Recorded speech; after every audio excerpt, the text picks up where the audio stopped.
کہ کس طرح ہم اپنے خاندانی زندگی کو، اپنی معاشرتی زندگی کو خوشگوار بنا سکتے ہیں اللہ سبحانہ وتعالی کی مدد کے ساتھ. کوشش اپنی جگہ، لیکن ہر کوشش اس وقت فائدہ مند ہو جاتی ہے جب انسان اس کے ساتھ ساتھ اللہ تعالیٰ سے دعا کرتا ہے. حدیث میں آتا ہے کہ اللہ سبحانہ وتعالیٰ کے نزدیک دعا سے زیادہ معزز اور کوئی چیز نہیں. یعنی سب سے زیادہ اللہ تعالیٰ جس چیز کو بندے کی ویلیو کرتے ہیں وہ دعا مانگنا ہے. اسی طرح ایک اور حدیث میں آتا ہے کہ دعا کرنا افضل عبادت ہے. یعنی انسان جب اللہ تعالیٰ کے آگے ہاتھ پھیلاتا ہے، اپنے دل کی پکار اپنے رب کو سناتا ہے، تو دراصل وہ عبادت کی حالت میں ہوتا ہے اور ایک افضل عبادت کر رہا ہوتا ہے. اس لیے کثرت کے ساتھ دعائیں کرتے رہنا چاہیے، لیکن یاد رہے کہ دعا کرنے سے پہلے اللہ سبحانہ وتعالیٰ کی تعریف ضرور کی جائے. اس سلسلے میں تعریف کے بے شمار کلمات ہمیں احادیث کی کتابوں میں ملتے ہیں. انہی میں سے ایک آتا ہے کہ آپ صلی اللہ علیہ وسلم سے سوال کیا گیا کہ کون سا کلام افضل ہے. آپ نے فرمایا جو اللہ نے اپنے فرشتوں اور اپنے بندوں کے لیے چنا، اور وہ ہے سبحان اللہ و بحمدہ، سبحان اللہ و بحمدہ. یعنی جب انسان دعا کرنا چاہے تو اس سے پہلے کچھ مرتبہ جتنا اس کا دل چاہے اللہ تعالیٰ کی تسبیح اور حمد و ثنا بیان کرے، اور بار بار تکرار کے ساتھ کہتا رہے سبحان اللہ و بحمدہ. اس کے بعد درود شریف پڑھے جتنی دیر پڑھنا چاہے، اور پھر اس کے بعد اپنی حاجت اللہ سبحانہ وتعالیٰ کے سامنے رکھے تو انشاءاللہ اس کی پریشانی دور ہوگی. جہاں تک گھریلو پریشانیوں کا تعلق ہے تو اس میں ہم دیکھتے ہیں کہ ہر گھر کے اندر کوئی نہ کوئی چیز ایسی ہو جاتی ہے کہ جس سے باہمی تعلقات میں بدمزگی پیدا ہو جاتی ہے. بعض افراد کی طبیعت میں غصہ زیادہ ہوتا ہے، بعض لوگ جھگڑالو ہوتے ہیں، بعض لوگ شکی مزاج کے ہوتے ہیں، بعض لوگوں کو اونچا بولنے کی عادت ہوتی ہے، بعض لوگ دوسروں کو مختلف باتوں پر زج کرتے رہتے ہیں، بعض لوگ اپنی ذمہ داریوں کو ٹھیک سے نہیں نبھاتے. تو یہ تمام چیزیں صرف نہ یہ کہ ایسے انسان کو خود بلکہ اس کے آس پاس رہنے والوں کو اذیت میں مبتلا کر دیتی. اب اس میں انسان بعضوں کو سمجھانے سے بھی کام لیتا ہے، دوسروں سے بھی مدد لیتا ہے، لیکن پھر بھی مسئلہ حل نہیں ہوتا. تو صحابہ کرام تو اپنی جوتی کا تسمہ بھی ٹوٹ جاتا تو اللہ سبحانہ وتعالیٰ سے مانگتے تھے. تو اگر گھر کے اندر کسی قسم کی ناچاکی یا پریشانی ہے تو اس سلسلے میں بھی ہمیں اللہ تعالیٰ کی طرف رجوع کرنا چاہیے، اور پھر اس کے ساتھ ساتھ دوسرے کو جو مشکل پیدا کر رہا ہے سمجھانا بھی چاہیے. جہاں تک لڑائی جھگڑے کا تعلق ہے تو اسے منافقت کی علامت بتایا گیا. آپ صلی اللہ علیہ وسلم نے فرمایا کہ منافق کی 4 علامتیں ہیں. ان میں سے ایک بات کرے تو جھوٹ بولے، وعدہ خلافی کرے، امانت میں خیانت کرے، اور جب وہ جھگڑا کرے تو گالی دے. یعنی جھگڑتا بھی ہے اور گالی بھی دیتا ہے. نبی صلی اللہ علیہ وسلم نے یہ بھی فرمایا کہ اللہ کو سب سے زیادہ ناپسند آدمی وہ ہے جو بہت جھگڑالو ہے. یعنی اللہ تعالیٰ ایسے شخص سے محبت نہیں کرتے. اس لیے اگر آپ کسی سے بات کر رہے ہو تو اس کی بات توجہ سے سن لے. چھوٹی چھوٹی باتوں پر جھگڑنا اور دوسرے کے ساتھ بد اخلاقی سے پیش آنا یہ درست نہیں. پھر اسی طرح مومن جو ہے وہ کبھی بد اخلاق نہیں ہوتا، اور بد اخلاقی پھر منافقت کی علامت ہے. رسول اللہ صلی اللہ علیہ وسلم نے فرمایا تمہارے یہ نسب نامے کسی کے لیے گالی کا سبب نہیں ہے. تم سب آدم کی اولاد ہو، ایک دوسرے کے قریب ہو. دین یا عمل صالح کے علاوہ کسی وجہ سے کسی کو کسی پر کوئی فضیلت نہیں. آدمی کے برا ہونے کے لیے یہی کافی ہے کہ وہ فحش گو ہو، بد کلام ہو، بخیل ہو اور بزدل ہو. پھر اسی طرح آپس میں محبتوں کا نہ ہونا، بہن بھائیوں میں ناچاکی یا شوہر بیوی میں ناچاکی یا والدین کے ساتھ محبت کا نہ ہونا، یہ ایک طرح سے اللہ تعالیٰ کی طرف سے ایک آزمائش بھی ہو سکتی ہے اور ایک عذاب بھی ہو سکتا ہے. مومن تو محبت کرنے والا ہوتا ہے، اور اس شخص میں کوئی خیر نہیں جو محبت کرتا نہیں اور لوگ اس سے محبت نہیں کرتے. اور لوگوں میں سب سے زیادہ بہترین انسان وہ ہے جو لوگوں کے لیے فائدہ مند ہوتا ہے. تو اس لیے بہت ضروری ہے کہ خاندان کے اندر باہم محبت پائی جائے. گھریلو زندگی خوبصورت ہو جاتی ہے اگر آپس میں ایک دوسرے سے پیار، محبت اور ہمدردی کے جذبات پائے جاتے ہیں. پھر اسی طرح بعض اوقات گھریلو زندگی میں بدگمانیاں بہت تکلیف دیتی ہیں، یا گھر کے کچھ افراد سنی سنائی باتوں پر یقین کرتے ہوئے دوسروں کے خلاف بدگمانی پال لیتے ہیں. تو اس سے بھی پرہیز کرنے کی ضرورت ہے. اسی طرح گھریلو پریشانیوں میں گھر کا تنگ ہونا بھی ایک عذاب کی شکل ہے. اس لیے نبی صلی اللہ علیہ وسلم نے ہر وضو کرنے کے بعد جو دعا سکھائی اس میں خاص طور پر یہ دعا آتی ہے کہ اے اللہ میرے گھر میں وسعت پیدا کر دے. یعنی ایک تو دلوں میں وسعت ہو، اور دوسرا یہ ہے کہ جگہ بھی کشادہ ہو. رسول اللہ صلی اللہ علیہ وسلم نے فرمایا 3 چیزیں بدبختی میں سے ہیں. عورت جب تو اسے دیکھے تو وہ تجھ کو بری لگے اور وہ تجھ پر اپنی زبان چلائے، اور اگر تو اس سے غائب ہو تو وہ اپنے نفس کی اور تیرے مال کی حفاظت نہ کرے. دوسرے، مریل سواری کہ اگر تو اسے مارے اور چلائے تو تجھ کو تھکا دے، اور اگر اسے چھوڑ دے تو تجھے جلد تیرے ساتھیوں تک نہ پہنچائے، اور ایسا گھر جو تنگ اور کم سہولتوں والا ہو. تو اس لیے اگر انسان ایسی کسی تکلیف میں مبتلا ہے تو اس کا حل بھی یہی ہے کہ کوشش کے ساتھ ساتھ انسان دعا کرے. اسی طرح خرچ میں کمی، وسائل میں کمی، مال میں کمی، یہ تمام چیزیں بھی عموماً گھروں کے اندر جھگڑے پیدا کر دیتی ہیں. کھانے پینے کی قلت، بنیادی ضروریات کا پورا نہ ہونا، تو ایسی صورت میں بھی انسان اللہ تعالیٰ کی طرف رجوع کرے، اور اس کے لیے ساتھ ہی کوشش بھی ضروری ہے.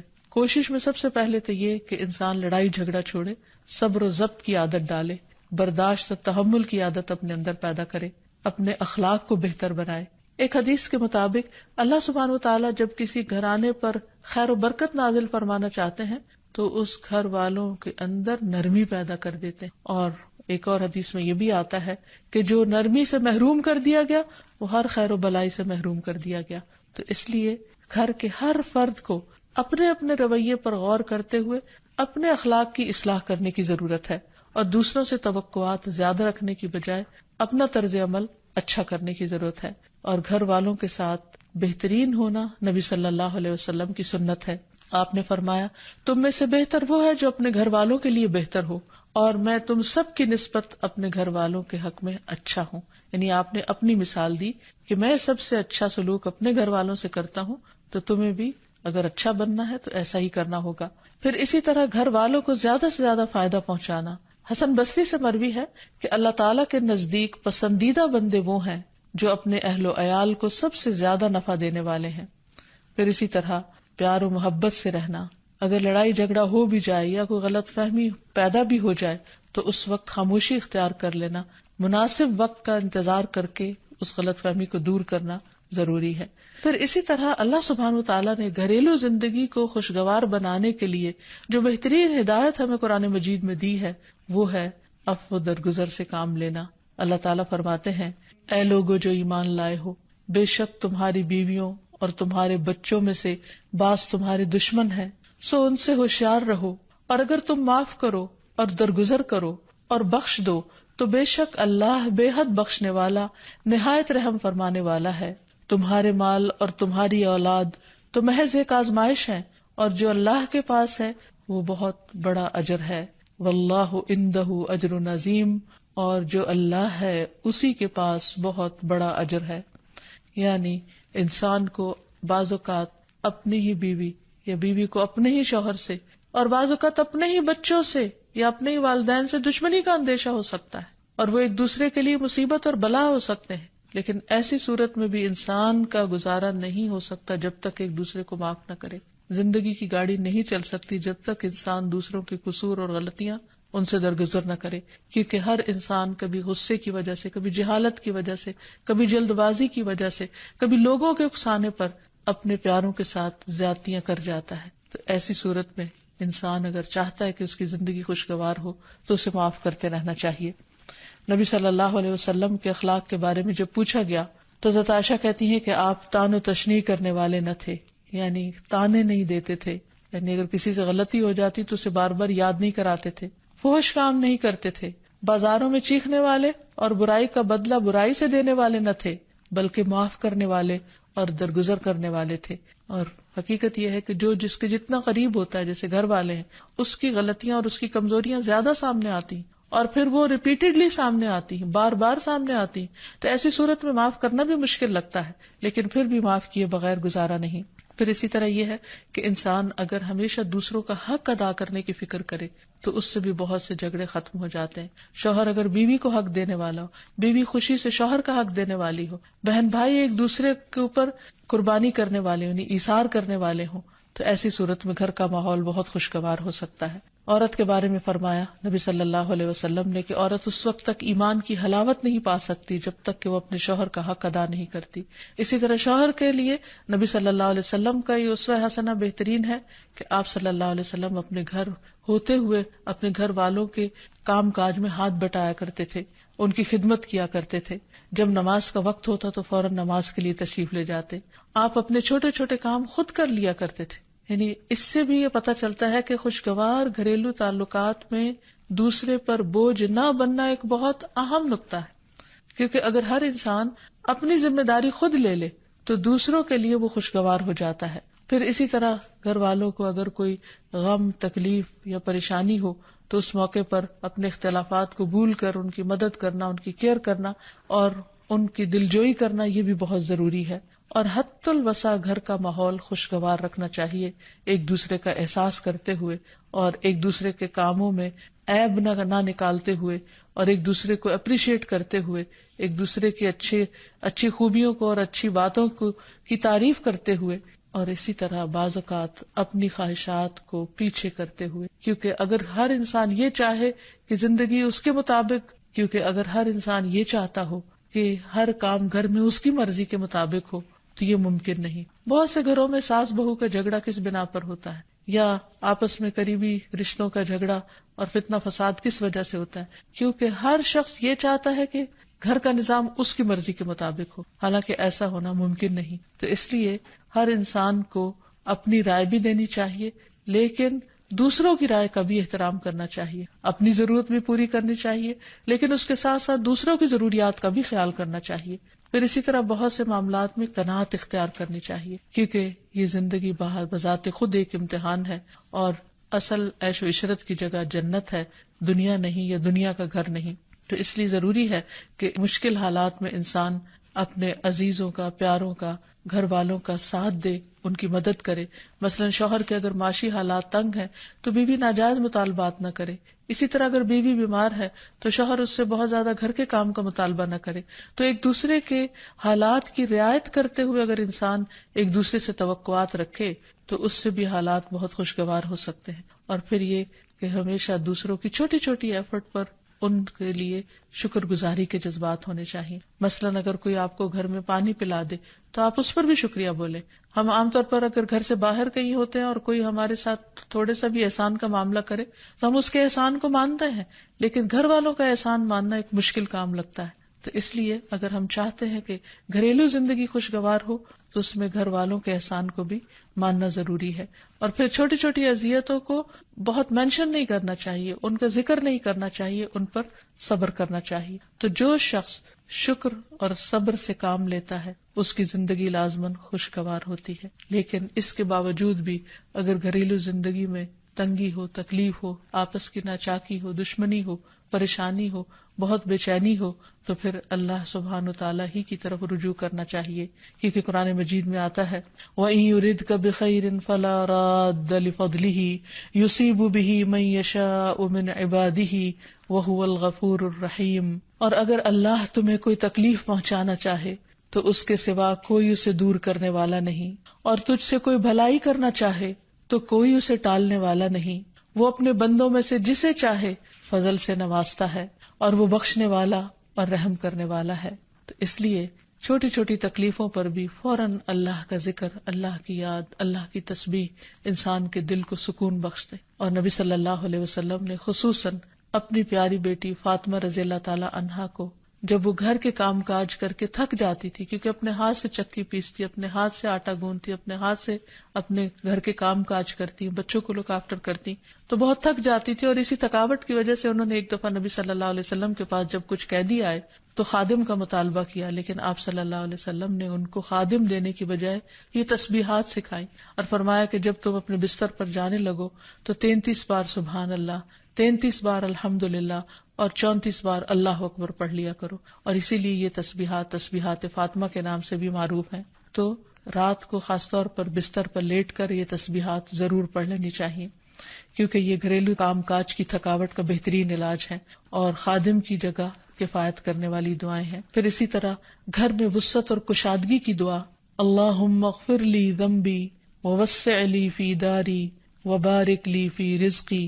اے اللہ میرے گناہ معاف کر دے، میرے گھر میں وسعت پیدا کر دے اور میرے رزق میں برکت عطا کر دے.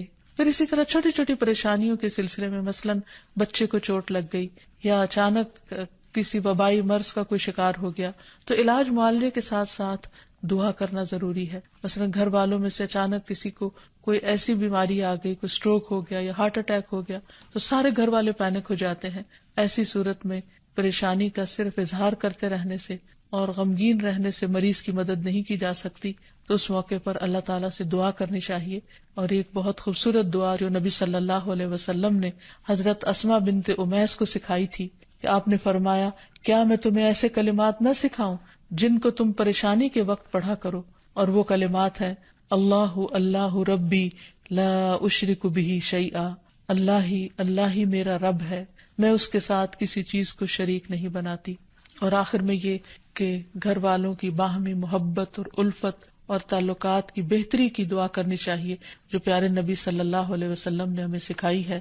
وہ دعا ہے اللہم الف بین قلوبنا واصلح ذات بیننا واہدنا سبل السلام ونجنا من الظلمات الى النور وجنبنا الفواحش ما ظہر منها وما بطن وبارک لنا فی اسماعنا وابصارنا وقلوبنا وازواجنا وذریاتنا وتب علینا انک انت التواب الرحیم واجعلنا شاکرین لنعمتک مثنین بہا قابلیہا واتمہا علینا. اے اللہ ہمارے دلوں میں الفت پیدا فرما دے اور ہمارے آپس کے معاملات کی اصلاح کر دے، ہمیں سلامتی کے راستوں کی رہنمائی فرما اور ہمیں اندھیروں سے نجات دے کر نور کی طرف لیا اور ہمیں تمام ظاہری اور چھپی بدکاریوں سے محفوظ رکھ. ہمارے کانوں اور ہماری آنکھوں اور ہمارے دلوں اور ہماری گھر والیوں اور ہمارے بچوں میں برکتیں عطا فرما، ہماری توبہ قبول فرما. بلا شبہ تو بہت زیادہ توبہ قبول کرنے والا اور رحمت کرنے والا ہے.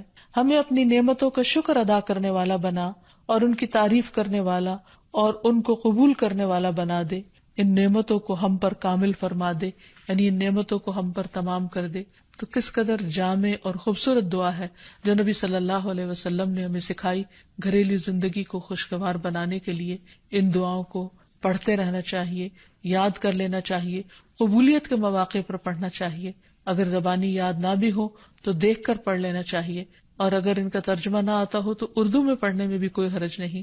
لیکن اللہ تعالیٰ سے مانگتے رہیے کیونکہ ساری مشکلات کا حل صرف.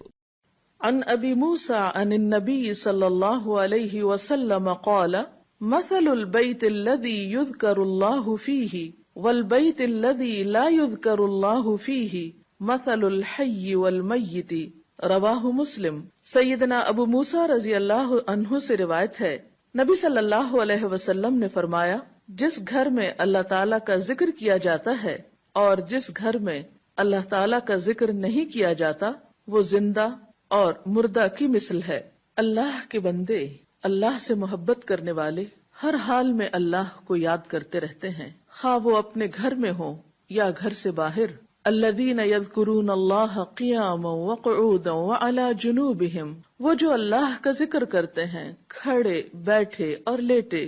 ایسے لوگ دنیا کے کسی بھی حصے میں ہوں، کوئی بھی کام کر رہے ہوں، ان کے دلوں میں اللہ کی یاد سمائی ہوئی ہوتی ہے. ان کے دلوں میں اللہ کی یاد صرف مسجد کی حد تک یا کسی خاص جگہ سے ہی مخصوص نہیں ہوتی، بلکہ وہ اپنے گھروں میں بھی اللہ کو یاد کرتے ہیں. اس حدیث کے مطابق وہ گھر جن میں اللہ کا نام بلند ہوتا ہے، جس میں ذکر کیا جاتا ہے، وہ اس شخص کی طرح ہے جو زندہ ہو. اس کی مثال ایک زندہ انسان کی سی ہے.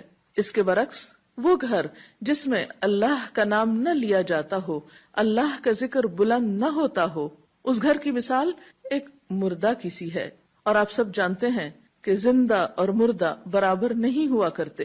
لا يستوي الاحیاء ولا الاموات، زندہ اور مردہ برابر نہیں، دونوں میں بہت بڑا فرق ہے. اسی طرح ان دو گھروں میں بھی بہت فرق ہے جن میں سے ایک میں اللہ کی یاد بلند ہو، اللہ کا نام بلند ہو، اور دوسرے وہ جس میں اللہ تعالیٰ کو یاد کرنے والا کوئی نہ ہو.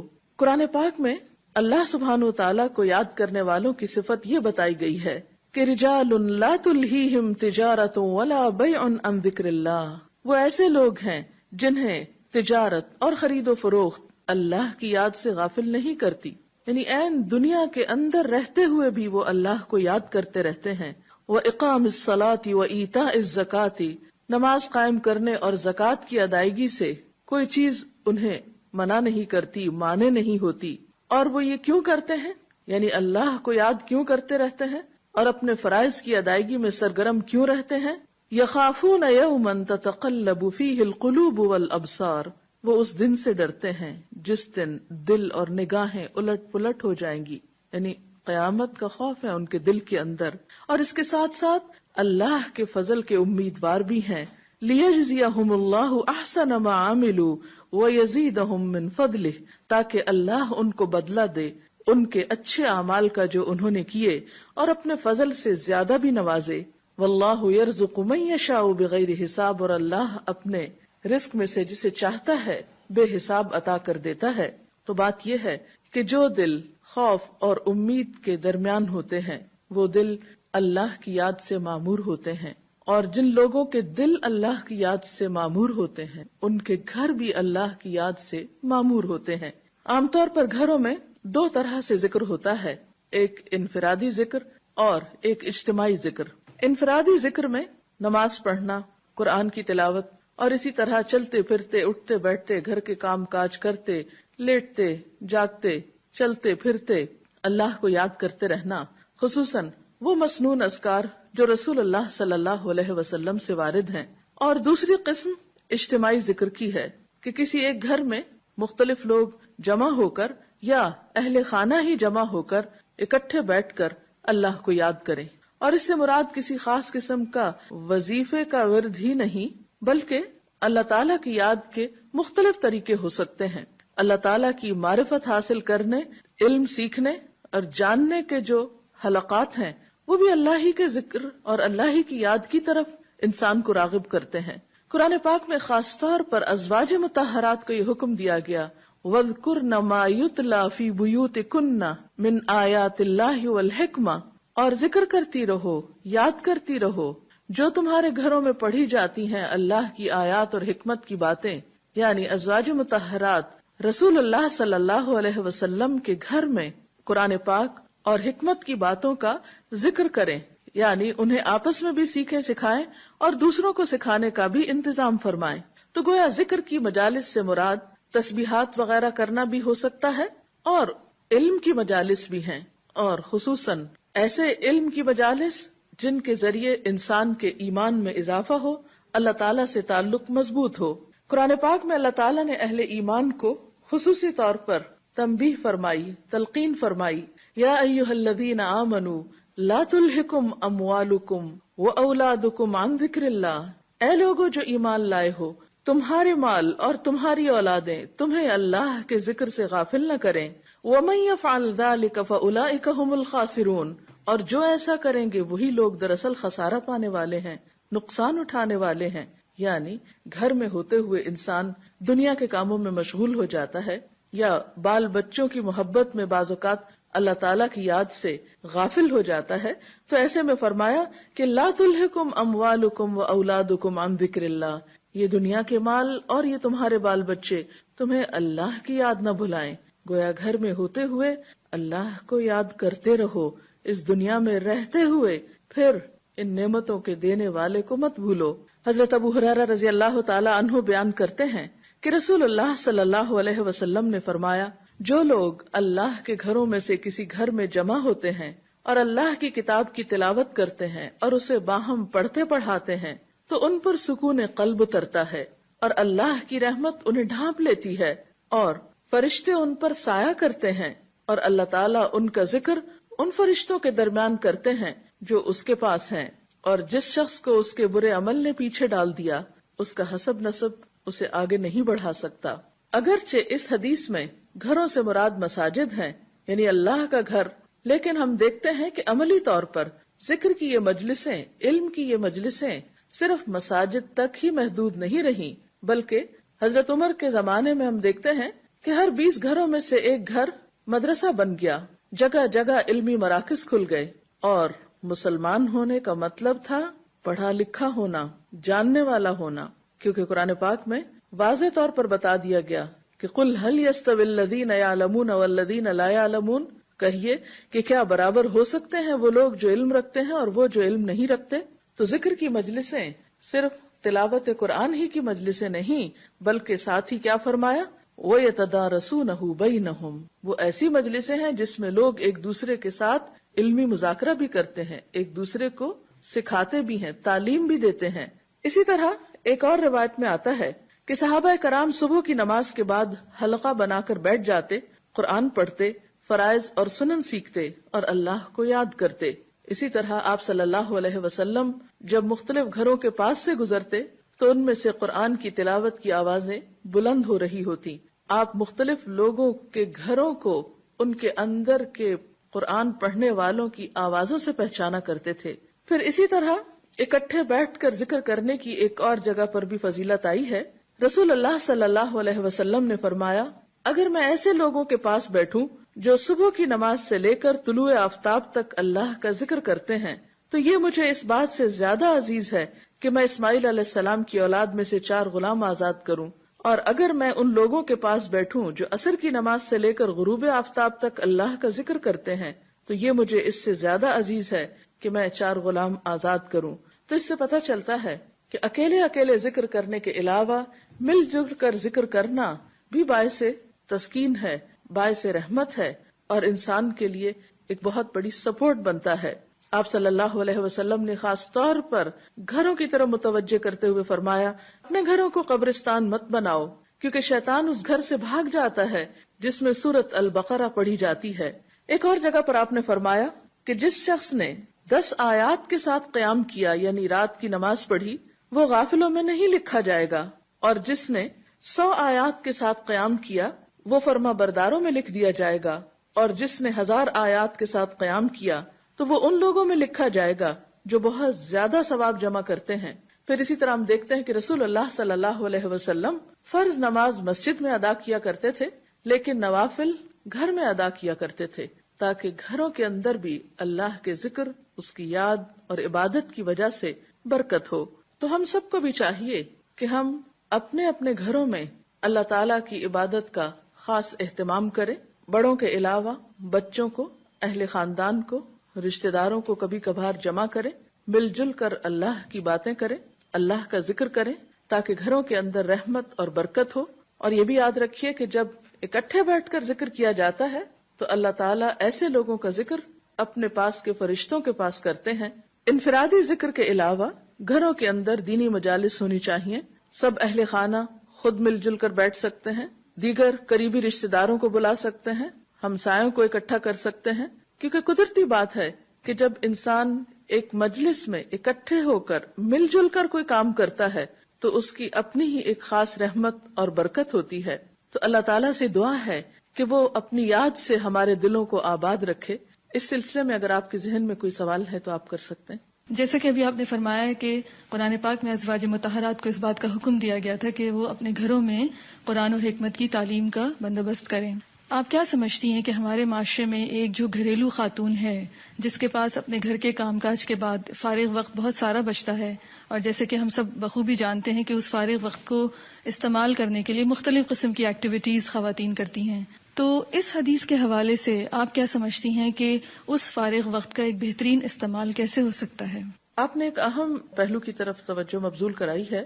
ہم دیکھتے ہیں کہ خواتین کا ایک بڑا وقت گھروں پر گزرتا ہے، یا گھر کی مالک جو ہے وہ خاتون ہی شمار ہوتی ہے، تو گھروں کو آباد کرنے میں اور خاص طور پر اللہ کے ذکر سے ان کو آباد کرنے میں خواتین کا ایک بہت بڑا رول ہو سکتا ہے۔ جیسے کہ ہم دیکھتے ہیں کہ اللہ تعالیٰ خاص طور پر گھروں کا ذکر کر کے ازواج مطہرات کو متوجہ فرماتے ہیں کہ وَاذْكُرْنَ مَا يُتْلَى فِي بُيُوتِكُنَّ، اس چیز کا ذکر کرو، یعنی اس کو عام کرو جو تمہارے گھروں میں پڑھی جاتی۔ اللہ کے رسول صلی اللہ علیہ وسلم کا گھر ہے اور اس میں ایک آباد گھر ہے، رات کا ایک بڑا حصہ آپ صلی اللہ علیہ وسلم عبادت میں گزارتے ہیں، قرآن پاک کی تلاوت کرتے ہیں، جبریل امین وہاں اترتے ہیں، وہی نازل ہوتی ہے اور لوگ آپ کے پاس سیکھنے کے لیے آتے ہیں۔ لیکن اس کے باوجود، اور جیسا کہ ہم نے ابھی دیکھا کہ آپ صلی اللہ علیہ وسلم اپنے نوافل دن کو بھی اور سنتیں وغیرہ بھی بعض اوقات گھر میں ادا کیا کرتے تھے، لیکن اس کے باوجود آپ دیکھیے کہ ازواج مطہرات کو متوجہ کیا گیا، تم بھی اس چیز کا ذکر کرو۔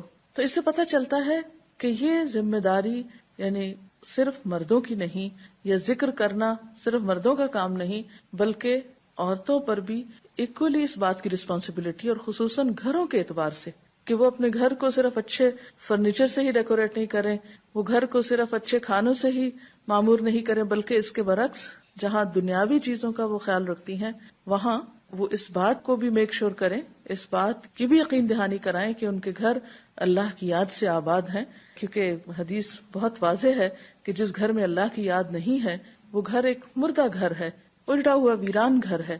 اور واقعی بعض اوقات ایسا محسوس ہوتا ہے، کچھ گھروں میں ایک وحشت سی ہوتی ہے، ایک بے سکونی کی سی کیفیت ہوتی ہے، ایک اداسی کی سی کیفیت ہوتی ہے، اور اس کی ایک بڑی وجہ اللہ کی یاد کا نہ ہونا ہے، کیونکہ یہ ساری کائنات، اس کی ہر ایک چیز اللہ کا ذکر کرتی ہے۔ قرآن پاک میں آتا ہے وَإِن مِّن شَيْءٍ إِلَّا يُسَبِّحُ بِحَمْدِهِ وَلَٰكِن لَّا تَفْقَهُونَ تَسْبِيحَهُمْ، کوئی چیز ایسی نہیں کہ جو اللہ کی تسبیح نہ کرتی ہو مگر تم ان کی تسبیح کو نہیں سمجھتے۔ تو اگر کائنات کی ہر چیز اللہ کو یاد کر رہی، اللہ کی تسبیح بیان کرتی، اور انسان اگر اللہ کو یاد نہیں کرتا تو اس انسان کے پھر دل کا عالم کیا ہوگا؟ حدیث میں آتا ہے کہ وہ دل جس میں قرآن کا کچھ حصہ نہ ہو وہ اجڑے ہوئے گھر کی طرح، اور وہ گھر جس کے اندر اللہ کا ذکر نہ ہو وہ بھی مردہ کی طرح ہے، اجڑا ہوا ہے۔ تو اس لیے بے حد ضروری ہے کہ ہماری خواتین جہاں دنیا کے اور بہت سے کام کرتی ہیں وہاں خصوصی طور پر اپنی ذاتی عبادات میں بھی اور پھر اجتماعی طور پر اپنے بچوں کے ساتھ کوالٹی ٹائم میں بھی ضرور اللہ کا ذکر کریں، سٹوری ٹیلنگ کے ذریعے، اچھی اچھی باتیں بتانے کے ذریعے، قرآن پڑھانے کے ذریعے۔ ہم دیکھتے ہیں کہ مسلمان امت میں یہ روایت بہت قدیم زمانے سے چلی آ رہی ہے کہ خواتین محلے بھر کے بچوں کو قرآن کی تعلیم، یعنی ناظرہ قرآن کی تعلیم عام طور پر دیا کرتی تھی، اور اس کو ایک سوشل ورک سمجھا جاتا تھا اور ایک اچھی ایکٹیویٹی، یعنی ایک ہیلدی ایکٹیویٹی اس کو شمار کیا جاتا تھا، کیونکہ عموماً جب خواتین کے پاس کوئی پڑھنے پڑھانے کا کام نہیں ہوتا تو بعض اوقات آپس ہی کے جھگڑے، گھر میں ساس بہو کا جھگڑا ہو رہا ہے، رشتہ داروں کی آپس میں انبن چل رہی ہے، اور گھروں میں جو بے سکونی ہے، ادھر ناراضگی ادھر ناراضگی، ان سب جھگڑوں کا علاج بھی یہ ہے کہ ایسی محفلوں کا قیام ہو کہ جس سے انسانی روح، انسانی ذہن کو جلا ملے اور یہ دنیا اور آخرت دونوں پرسکون ہو۔ آپ اگر کچھ کہنا چاہیں۔ جیسا کہ نبی اکرم صلی اللہ علیہ وسلم کی اس خوبصورت حدیث سے ہمیں پتہ چلتا ہے کہ گھروں میں بھی اللہ کا ذکر ہونا ضروری ہے، اور آپ نے اس کی ایکسپلینیشن میں فرمایا کہ اٹھتے بیٹھتے اور سوتے جاگتے، تو اس ذکر کے لیے وضو ضروری ہے یا بغیر وضو کے بھی ذکر ہو سکتا ہے؟ جی ہاں، جہاں ذکر کی بات ہوتی ہے، اللہ کی یاد کی بات ہوتی ہے، تو عموماً یہ سوال کیا جاتا ہے کہ کیا ذکر کے لیے باوضو ہونا ضروری ہے؟ تو بات یہ ہے کہ نماز کے لیے تو وضو شرط ہے، لیکن تسبیح پڑھنے کے لیے، درود شریف پڑھنے کے لیے، عام ذکر کرنے کے لیے، استغفار پڑھنے کے لیے وضو کا ہونا شرط نہیں ہے۔ جیسے کہ اس آیت میں بھی سورۃ آل عمران کے آخر میں جو آتی ہیں آیات، ان میں سے ایک آیت میں آتا ہے الذین یذکرون اللہ قیاما وقعودا وعلی جنوبہم، وہ اللہ کو یاد کرتے ہیں کھڑے بیٹھے اور لیٹے۔ اب اگر ایک شخص لیٹا ہوا ہے، مثلا رات کو سو رہا ہے اور سوتے سوتے اس کی آنکھ کھل جاتی، تو اس وقت کے لیے بھی نبی صلی اللہ علیہ وسلم نے ہمیں دعا سکھائی ہے، اگر خواب برا آئی یا کچھ بھی۔ تو ایسے مواقع پر انسان جب اللہ کا ذکر کرے گا تو یہ تو نہیں کہ پہلے آنکھ کھلی ہے اور پھر پہلے جائے اور وضو کر کے اور پھر لیٹ کر وہ ذکر شروع کرے، نہیں، وہ اس حال میں بھی ذکر کر سکتا ہے۔ نبی صلی اللہ علیہ وسلم کے بارے میں آتا ہے کان یذکر اللہ فی کل احیانہ، کہ آپ اللہ کو ہر حال میں یاد کیا کرتے تھے۔ تو اللہ کی یاد ہمارے دل میں بھی ہے، زبان پر بھی ہونی چاہیے، اور اس کے لیے کچھ شرط نہیں کہ ایک خاص انداز میں، ایک خاص کونے میں ہم باوضو ہو کر بیٹھیں یا کسی کمرے میں اندھیرا کر لیں تو ہی ہم ذکر کریں۔ ہم این دنیا کا کام کرتے ہوئے بھی اللہ کو یاد کر سکتے ہیں اور اس میں کوئی چیز بھی رکاوٹ نہیں بنتی۔ ایک اور پہلو پر میں چاہوں گی کہ آپ روشنی ڈالیں۔ حدیث میں گھر کا ذکر کیا گیا ہے کہ جس گھر میں اللہ کا ذکر کیا جاتا ہے، تو یہ فرمائیے گا کہ کیا اس ذکر کرنے کے اجتماعی اثرات معاشرے پر بھی مرتب ہوتے ہیں؟ جی ہاں، اصل میں دیکھا جائے تو گھر ایک اکائی ہے اس بڑے یونٹ کی جس کو ہم معاشرہ کہتے ہیں۔ تو جب انڈیویجول لیول پر ذکر ہوگا، جب گھروں کے اندر اللہ کی یاد ہوگی تو اس گھر کے اندر ایک خاص برکت ہوگی، اس گھر کے اندر ایک خاص طرح کی تربیت ہوگی، ایک روحانیت ہوگی۔ اس تربیت اور روحانیت کے ساتھ جب افراد معاشرے میں آ کر مختلف جگہوں پر اکٹھے ہوں گے تو ان کے رویے بہتر ہوں گے، باہم ان کے تعلقات اچھے ہوں گے۔ اس کے برعکس کہ انسان گھروں کے اندر لڑائی جھگڑا ہو اور پھر وہاں سے فرسٹریشن کا شکار ہو کر کام پر آئے اور وہاں پھر جھگڑا شروع کر دیں، تو قدرتی طور پر جو کچھ گھر کے اندر ہوتا ہے اس کا اثر معاشرے پر بھی پڑتا ہے۔ تو یہ چیز پورے معاشرے کی اصلاح کا ایک ذریعہ ہو سکتی ہے اگر انڈیویجول لیول پر ہر گھر ایک مدرسہ ہو۔ مدرسہ سے مراد یہ کہ ہر ماں کی گود ایک مدرسہ ہے، ہر ماں ایک معلمہ ہے، ایک مربیہ ہے، اور پھر یہ کہ ایسی مجلسیں گھر والوں کو باہم اکٹھا کرنے اور ان کے درمیان ایک اچھے موضوع پر کمیونیکیشن کا ذریعہ بھی ہو سکتی ہیں۔ تو یہ دراصل نبی صلی اللہ علیہ وسلم کی جتنی بھی احادیث ہیں جو آپ کی رہنمائی ہے ہمارے لیے، سب ہماری فلاح و بہبود کے لیے ہے، ہماری ہی خاطر ہے، کیونکہ آپ رحمت للعالمین تھے، سب کے لیے رحمت بن کر آئے، اور آپ کی رحمت یہی ہے کہ جو کچھ آپ نے ہمیں سکھایا اسی میں ہماری افرادی اور اجتماعی خیر اور بھلائی ہے. تو اللہ تعالیٰ ہمیں اس سے مستفید ہونے کی توفیق عطا فرمائے. اس کے ساتھ ہی ہمارے آج کے پروگرام کا وقت اپنے اختتام کو پہنچتا ہے. اجازت چاہتے ہیں. السلام علیکم ورحمۃ اللہ وبرکاتہ.